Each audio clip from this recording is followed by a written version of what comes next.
Hello everyone, very good morning to all of you. आज के video में 9 जनवरी 2025 के करंट अफेयर डिस्कस करेंगे। करंट अफेयर की पीडीएफ स्टैटिक जीके के साथ आप मेरे टेलीग्राम ग्रुप से डाउनलोड कर सकते हैं। टेलीग्राम का लिंक वीडियो के डिस्क्रिप्शन में दिया हुआ है। पहले कल के क्वेश्चन की बात करेंगे। कल मैंने आपसे एंशियंट हिस्ट्री का एक क्वेश्चन पूछा था। मेरा आपसे सवाल यह था कि गुप्ता डायनेस्टी के टाइम पीरियड पे जो सिल्वर कॉइन्स चलाए गए थे, मतलब जो चांदी के सिक्के चलाए गए थे, उनको किस नाम से जाना जाता था। तो इन्हें रूपक के नाम से जाना जाता था। मैक्सिमम लोगों ने सही आंसर किया हुआ है। अब कुछ और इंटरेस्टिंग फैक्ट आपको बताता हूं इसके बारे में। जैसे कि एक क्वेश्चन ये पूछा जाता है कि गुप्ता वंश के टाइम पीरियड पे रूपक किसके द्वारा चलाए गए थे। तो ये चंद्रगुप्त सेकंड के द्वारा चलाए गए थे। एक और बात, गुप्ता वंश एंशियंट हिस्ट्री में वो डायनेस्टी है जिसमें सबसे ज्यादा सोने के सिक्के चलाए गए थे, मतलब गोल्ड कॉइन।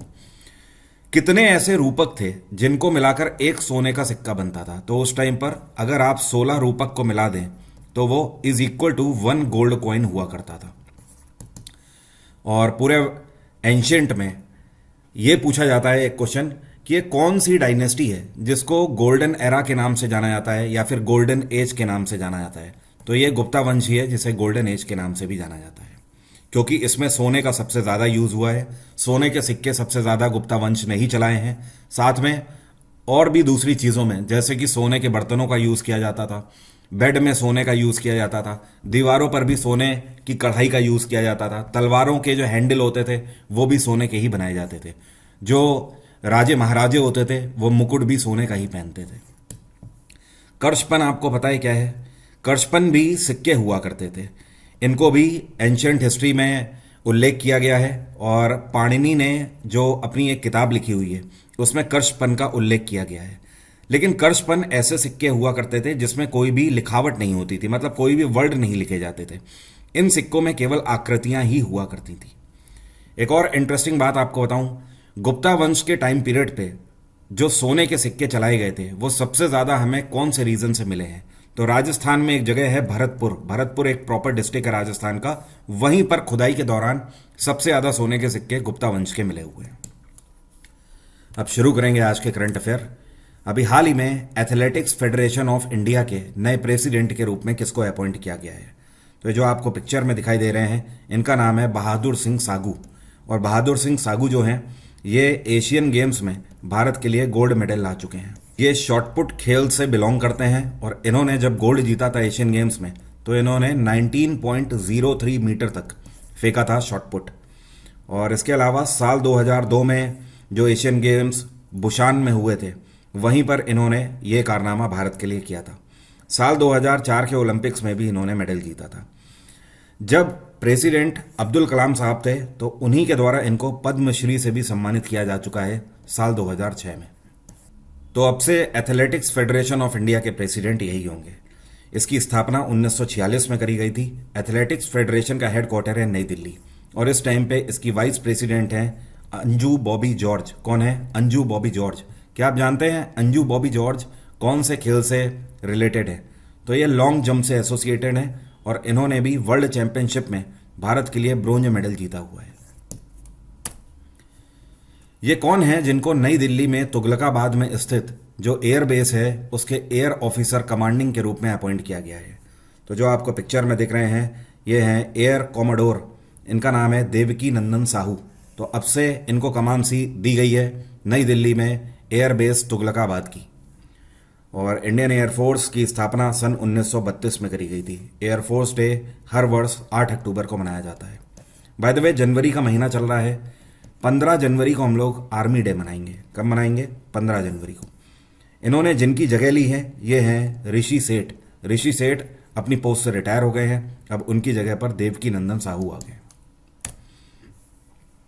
ये कौन सी ऑर्गेनाइजेशन या इनिशिएटिव है जिसके साथ Andhra Pradesh state skill development corporation ने पैक्ट साइन किया है और इसकी मदद से ये स्टूडेंट्स को जॉब मार्केट ट्रेनिंग देने का काम करेंगे?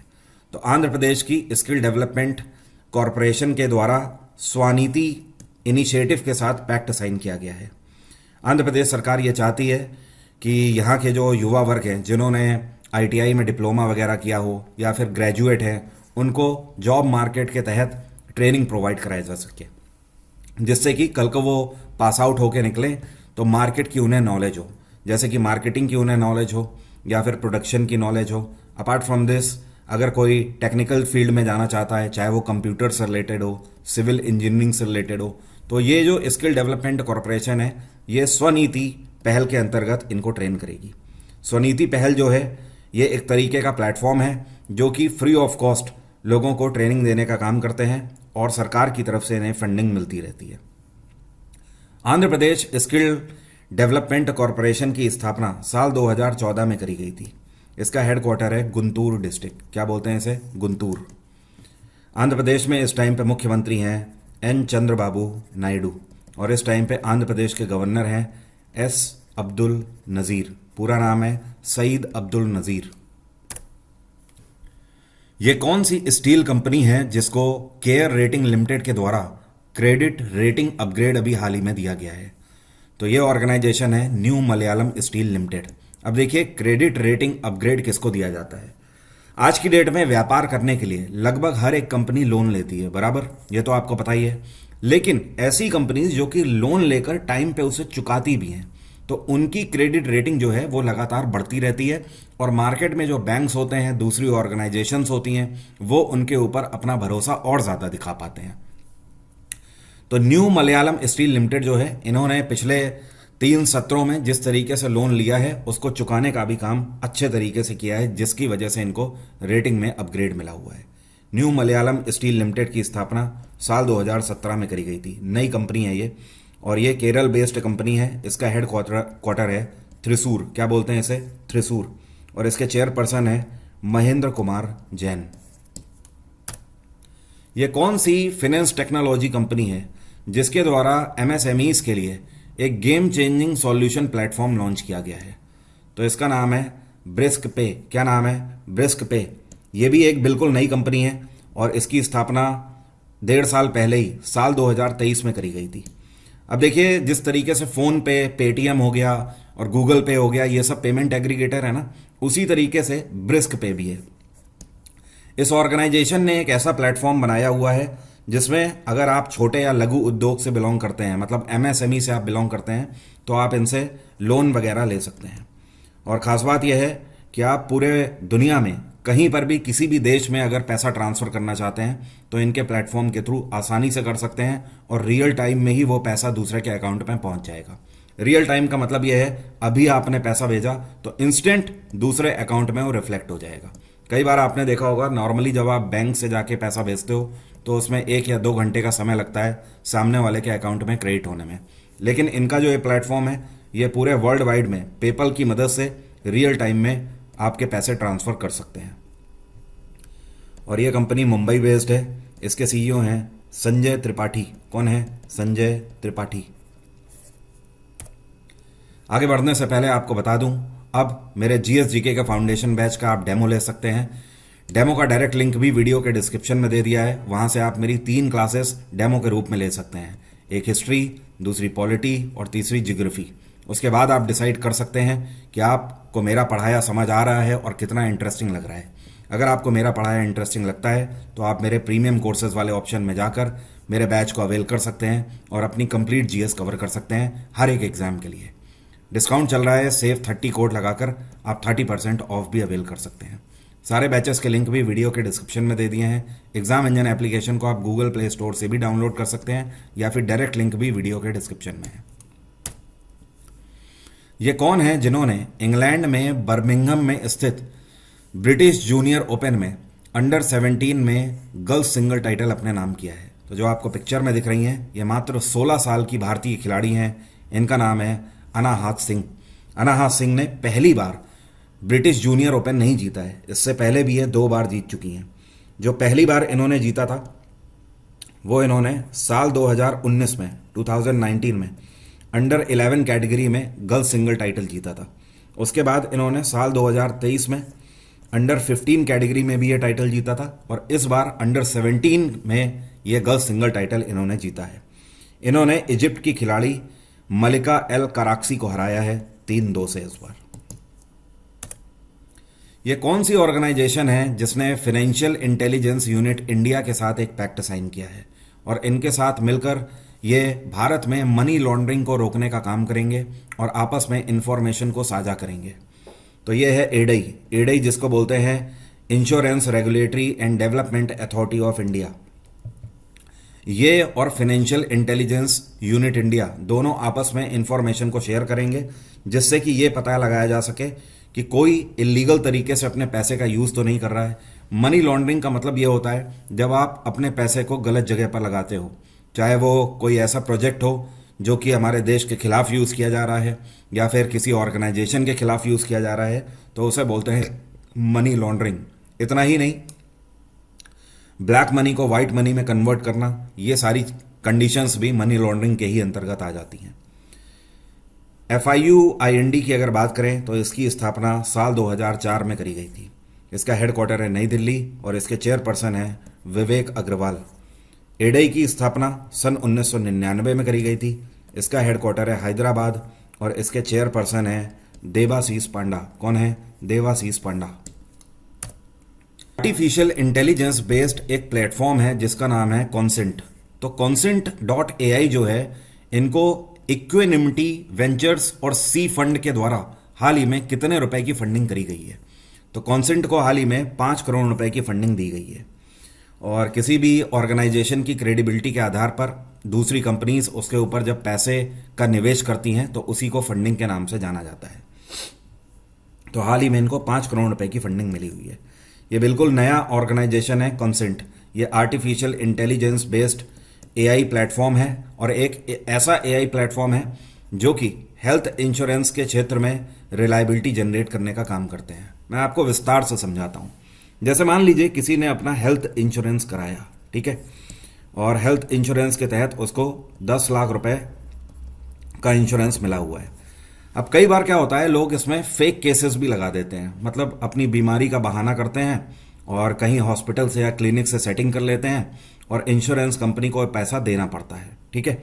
अब वो जो पैसा आता है वो हॉस्पिटल के खाते में आता है और हॉस्पिटल से जिस पार्टी की सेटिंग है वो लोग पैसे को आधा आधा बांट लेते हैं। इस तरीके की वारदातों को रोकने के लिए कॉन्सेंट ने एक AI बेस्ड प्लेटफॉर्म बनाया है, जिसमें कि अप्रूवल के लिए जो ये AI बेस्ड प्लेटफॉर्म है वो पर्टिकुलर व्यक्ति जिसके नाम पर पॉलिसी है उसकी वॉइस को पहचानने का भी काम करते हैं। साथ ही में जो केसेस हैं उनको प्रॉपरली स्टडी करने का काम करेंगे। तो इसके लिए इनको 5 करोड़ की फंडिंग अभी हाल ही में मिल गई है और पिछले 3 महीनों में अगर देखा जाए तो इसके अलावा टोटल इनको 10 करोड़ की फंडिंग और मिल चुकी है। एक कंपनी है जिसका नाम है अत्रेय इनोवेशन। इनके द्वारा एक ऐसी डिवाइस बनाई गई है जो कि AI पर बेस्ड है। इस डिवाइस का नाम है नाड़ी तरंगिनी। तो इसको कौन से संस्थान के द्वारा अप्रूवल दे दिया गया है? तो भारतीय बाजार में आने के लिए ये डिवाइस तैयार है और इसको CDSCO के द्वारा अप्रूवल दे दिया गया है। केंद्र सरकार का central drugs standard control organisation जो है, ये इस बात पर नजर रखते हैं कि भारत में कोई भी हेल्थ से जुड़ी हुई अगर डिवाइस आ रही है तो पहले उसे क्रॉस चेक कर लिया जाए ताकि वो किसी को भी नुकसान ना पहुंचा सके। अब देखिए, ये जो नाड़ी तरंगिनी डिवाइस है ये आयुर्वेदा से रिलेटेड है। अगर आपको नहीं पता तो बता देता हूं, आयुर्वेद में कोई भी डॉक्टर आला लेकर टेस्ट नहीं करता है। हर एक डॉक्टर सिर्फ नाड़ी पर हाथ लगाएगा और पूरी जो शरीर का आपकी जानकारी होगी वो आपको बता देगा। शरीर में किसी भी तरीके की कंडीशन हो, चाहे आपको जुकाम हो या फिर आप किसी और बीमारी से ग्रसित हो, गहरी से गहरी बीमारी, वो सब नाड़ी को देखकर ही पता लग जाता है। नाड़ी 2 तरीके से टेस्ट करी जाती है। जैसे मान लीजिए ये शरीर है और ये आपका पेट वाला हिस्सा है। अब पेट में बीच में जो पेट का केंद्र होता है इसको नाभि बोला जाता है। क्या बोला जाता है? नाभि। इसी को नाड़ी भी बोला जाता है और इसी को आम भाषा में लोग तोंद भी बोलते हैं, ठीक है। तो इस पर हाथ रख के जो आयुर्वेदिक डॉक्टर हैं वो पूरे शरीर की कंडीशन बता देते हैं। इतना ही नहीं, आपके हाथ की जो कलाई में जो नस होती है उसको पकड़कर भी आपकी नाभि पूरी चेक हो जाती है। तो ये जो नाड़ी तरंगिनी डिवाइस है ये AI बेस्ड डिवाइस है और इसको लगभग 10 पेज की रिपोर्ट बनाकर तैयार किया गया है 2 प्रोफेसर के द्वारा। ये दोनों प्रोफेसर कौन कौन हैं? एक तो हैं JB जोशी और दूसरे हैं डॉक्टर अनिरुद्ध जोशी। ये दोनों IIT बॉम्बे के प्रोफेसर हैं और पिछले 6 साल से ये इस डिवाइस पर काम कर रहे थे और फाइनली इसको अप्रूवल दे दिया गया है। ये जो डिवाइस है नाड़ी तरंगिनी, ये 85% तक करेक्ट रिजल्ट बताने में सक्षम है पूरे तरीके से। इस डिवाइस की एक और ख़ास बात है कि इसको यूनाइटेड स्टेट्स के पेटेंट के द्वारा सम्मानित भी किया जा चुका है और इसमें आयुर्वेदा के 22 पैरामीटर बनाए गए हैं। उन 22 पैरामीटर को कंपाइल करके ये अपना रिजल्ट बताती है डिवाइस। और पहले चरण में पूरे भारत भर में 1250 आयुर्वेदिक क्लिनिक्स में इस डिवाइस को पहुंचाया जाएगा। हाल ही में ये कौन है जिनके द्वारा गांधी दर्शन आर्ट गैलरी का उद्घाटन किया गया है? तो इसका उद्घाटन लोकसभा स्पीकर ओम बिरला के द्वारा किया गया है। कहां पर किया गया है? तो नई दिल्ली में इसका उद्घाटन किया गया है, राजघाट में। राजघाट महात्मा गांधी का समाधि स्थल है और वहीं पर ये आर्ट गैलरी स्थापित करी गई है। ये आर्ट गैलरी पूरे तरीके से महात्मा गांधी को डेडिकेटेड है और इसमें करीब 80 आर्टिस्ट के द्वारा तरह तरह की पेंटिंग्स बनाई गई हैं जो कि महात्मा गांधी से रिलेटेड है। तो उनको एक यूनिक फॉर्मेट में और मॉडर्न वे में इस आर्ट गैलरी में सुसज्जित किया गया है। तो महात्मा गांधी से जुड़ी हुई अगर आप इन पेंटिंग्स को देखना चाहते हैं तो अब आप इस आर्ट गैलरी को विजिट कर सकते हैं। क्या आप जानते हैं ओम बिरला कौन से लोकसभा स्पीकर हैं? तो ध्यान रखें, ये 70वें लोकसभा स्पीकर हैं। एक और इम्पॉर्टेंट बात, रिजर्व बैंक ऑफ इंडिया के आपको पता ही है करीब 1.5 महीने पहले नए गवर्नर बन गए हैं। ये हैं संजय मल्होत्रा। ये आरबीआई के 26वें गवर्नर हैं। शक्तिकांत दास की इन्होंने जगह ली हुई है। सुजुकी तो आप सभी लोग जानते हैं। तो सुजुकी मोटर कॉरपोरेशन के द्वारा नेशनल डेयरी डेवलपमेंट बोर्ड के मेडा लिमिटेड में कितने परसेंट स्टेक परचेज किए गए हैं? तो सुजुकी ने हाल ही में 26% शेयर खरीद लिए हैं एनडीडीबी लिमिटेड में। वैसे मैं आपको बता दूं, सुजुकी मोटर जो है ये 49% स्टेक खरीदना चाहते थे, लेकिन 26% स्टेक परचेस करने की ही इनको मंजूरी दी गई है सरकार की तरफ से। अब देखिए, नेशनल डेयरी डेवलपमेंट बोर्ड जो है ये भारत सरकार का एक इनिशिएटिव है, एक संस्थान है। इसका मतलब यह है कि ये जो शेयर परचेज किए गए हैं ये फॉरेन डायरेक्ट इन्वेस्टमेंट के अंतर्गत किए गए हैं। जब कोई भी बाहरी कंपनी, दूसरे देश की कंपनी हमारे देश में किसी भी ऑर्गेनाइजेशन पर निवेश करती है तो वो उसके शेयर खरीदती है, ठीक है। और इसका मतलब ये होता है कि उस संस्थान में उस पर्टिकुलर कंपनी की अब हिस्सेदारी हो जाती है। अब देखिए, अभी तक जो एनडीडीबी था ये पूरे तरीके से भारत सरकार के अंतर्गत था, लेकिन 26% स्टेक सुजुकी ने खरीद लिए हैं। इसका मतलब यह है कि 26% इसका प्राइवेटाइजेशन हो गया है। अब ये संस्थान पूरे तरीके से सरकारी नहीं रहा है। सुजुकी बहुत पुराना संस्थान है। 1909 में इसकी स्थापना करी गई थी। पूरे दुनिया में ऑटोमोबाइल के क्षेत्र में टॉप पर रहता है। इसका हेडक्वार्टर जापान का एक शहर है जिसको बोलते हैं शिजुओका। यहां पर मैं लिख देता हूं शिजुओका। और इसके प्रेसिडेंट हैं इस टाइम पे तोशिहिरो सुजुकी। ये कौन सी डेट है जब African national Congress foundation day मनाया जाता है? तो पूरे अफ्रीका रीजन में 8 जनवरी को यह दिवस मनाया जाता है। 8 जनवरी सन 1912 में अफ्रीका में नेशनल कांग्रेस की स्थापना करी गई थी। तब से लेकर आज तक ये वही नेशनल कांग्रेस है जिसके द्वारा रंग भेद को समाप्त किया गया आगे चल के, और पूरे तरीके से अफ्रीका रीजन में इकोनॉमी को भी दुरुस्त किया गया। और इस टाइम पर अफ्रीकन नेशनल कांग्रेस के जो प्रेसिडेंट हैं ये हैं सिरिल रामाफोसा। कौन है? Cyril Ramaphosa. ये साउथ अफ्रीका के प्रेसिडेंट भी हैं। सेफ 30 कोड लगाकर आप जुबिलेंट जनवरी का हिस्सा बन सकते हैं और मेरे हर एक बैच में 30% फ्लैट ऑफ प्राप्त कर सकते हैं। मेरा जीएसजीके का फाउंडेशन बैच हर एक एग्जाम के लिए कैपेबल है। क्या क्या मैंने इस बैच में कवर किया हुआ है वो सब कुछ आप यहां से देख सकते हैं। Complete history, complete polity, geography, economics, computer और पिछले 5 सालों के पीवाईक्यूज और साथ में साइंस, ये सब कुछ आपको एक पैकेज के फॉर्मेट में मिल जाता है। तो अगर आप अपना समय बचाना चाहते हैं और कंप्लीट जीएस कवर करना चाहते हैं तो मेरे बैच से आप कर सकते हैं। इस बैच का डायरेक्ट लिंक वीडियो के डिस्क्रिप्शन में है। सेफ 30 कोड आपको लगाना है और डायरेक्ट 30% फ्लैट ऑफ हो जाएगा। अब मेरा आज का सवाल है आपसे, इनमें से ये कौन सी डिवाइस है या इक्विपमेंट है जिसका यूज बैंकों में चेक को रिकॉग्नाइज करने के लिए किया जाता है कि कोई भी चेक डुप्लीकेट है या फिर ओरिजिनल है? कमेंट बॉक्स में लिखकर बताइए। आज की बात यहीं तक रहेगी। Thank you so much. Have a nice day. Take care. Bye bye. आपका दिन मंगलमय हो।